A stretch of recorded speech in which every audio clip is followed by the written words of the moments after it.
meille tulee osallisuustutkija Anna-Maria Isola, tulee kertomaan nuori arjen köyhyydessä.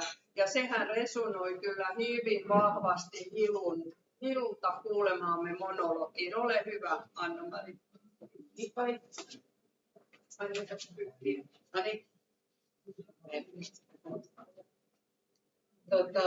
Koska me ollaan joukkovaalikilaisuudessa, niin mä aion käyttää tilaisuuden hyväksi ja röyhkeästi tuoda esiin joukon ansioita tässä puheen loppupuolella. No, aluksi mä toki mainitsin sen, että joukolla on tosi iso rooli siinä, että musta tuli köyhyystä ja sitten kun osallisuustutkija, koska me ollaan oltu perustamassa 19 vuotta sitten, kuka kuuntelee köyhää verkostoa, ja sitten kerättiin yhdessä arkipäivän kokemuksia köyhyydessä aineistoa vuonna 2012. Mistä mä nyt puhun, on nuorten arkipäivän kokemuksia köyhyydessä, mikä kerättiin tuossa 2 vuotta sitten. Ja mä oikeastaan pohjustan niillä löydöksillä vähän sitä, että mitä sitten, että mitä pitäisi tehdä ja mitä hyvinvointialueilla voisi tehdä ja mitä hyvinvointialueet erityisesti kuntien kanssa yhteistyössä voisi tehdä ehkäistääkseen niitä kehityskulkuja, mitä se nuorten köyhyyskokemusaineisto vähän antaa ennakoida. Nuoret nimittäin kirjoitti tosi paljon sellaisesta epämääräisestä pahasta olosta, joka tulee esiin erityisesti silloin, kun ollaan vertaisten kanssa. Ja sitten he kirjoitti myös stressistä, joka ei ollut tätä pahaa oloa, mutta se oli ihan selkeästi semmoista, niin kun stressattiin sitä, että raha ei riitä eikä pysty ostamaan välttämättömyyksiä. Mä kuitenkin kiinnitän nyt huomiota siihen epämääräiseen pahan olon tunteeseen, joka syntyy siinä niin kun vertaisten statuskikkailussa, statuskilpailussa tai kamppailussa, kun ihmiset yrittää kokea olla vähän niin kuin enemmän. Ja sitten nuoret kirjoitti siitä, että ei se oikeastaan haittaisi, että mulla on vähän vähemmän, mutta kun kaverit tekee siitä sen ongelman, eli tavallaan se statuskamppailu tihkuu sinne myös niiden ihmisten hyvinvointia heikentämään, jotka olisivat tyytyväisiä siihen, mitä heillä on, kun heitä niin kuin kiusataan ja naljaillaan hyvän tahtoisesti siitä, että ei ole uusimmat brändivaatteet päällä.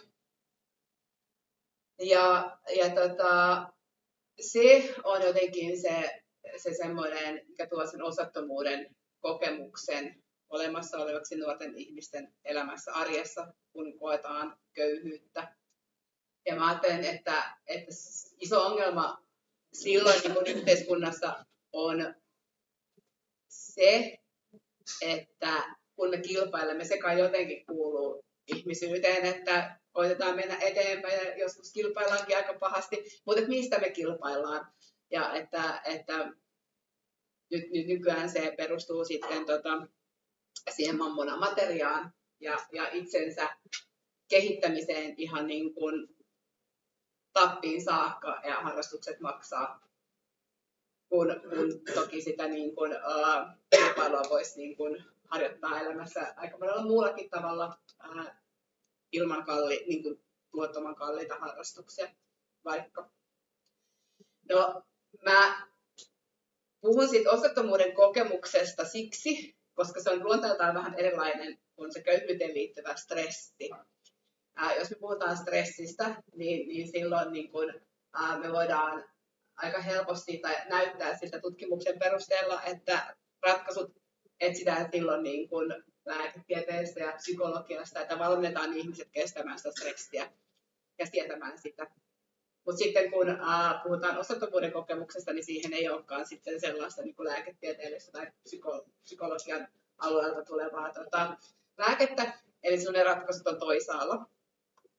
Mä ajattelen, että osallisuus, ja nyt mennään sitten lähelle sitä, mitä Sakke puhui äsken, niin että se on yhteyttä erilaisiin vallan lähteisiin.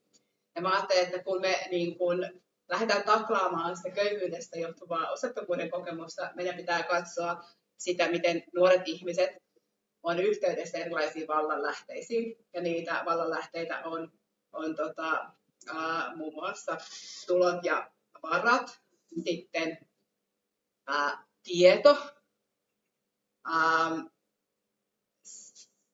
tieto sillä tavalla, että yhteiskunnassa arvostetaan jotakin tietoa, tai joku Sakari sanoo, että sitä ei arvosteta ollenkaan, että se on jotain semmoista niin kuin mielipiteitä, mitä arvostetaan, mutta tavallaan, että nuorten yhteyttä tietoon vallanlähteenä voidaan lisätä sillä tavalla, että heitä kuunnellaan sen kokemustiedon, heidän kokemustietoa kuunnellaan ja sillä annetaan arvo ja sen perusteella voidaan etsiä ratkaisuja. Ja siinä niin kuin esimerkiksi hyvinvointialueella on niin kuin kokemusosaamisen hyödyntämisessä tosi paljon mahdollisuuksia ja tässä niin kuin Jouko on myös ollut tosi niin kuin, iso tekijä siitä tuomassa esiin. Muun muassa meillä, kuka kuuntelee köyhää verkosta, niin perustuu siihen, että ihmiset, jotka ovat kokeneet köyhyyttä, niin he myös kertovat, eivätkä niin kuin tutkijat tulkitse ja poliitikot sano, että mitä me tehtäisiin, jos sitä ja tätä. No sitten sosiaaliset yhteenliittymät on yksi vallanlähde. Kun ihmiset liittyvät yhteen, niin silloin heillä on enemmän voimaa kuin että he olisivat yksin. Ja köyhyyttä kokeneilla nuorilla on se kokemus, että he ovat yksin sen oman kokemuksensa kanssa ja he jäävät yksin, kun he ei voi niin kuin jakaa sitä kokemusta ja he jäävät ulkopuolisiksi niistä kaveriporukoista. No tähän sitten ratkaisuna, mikä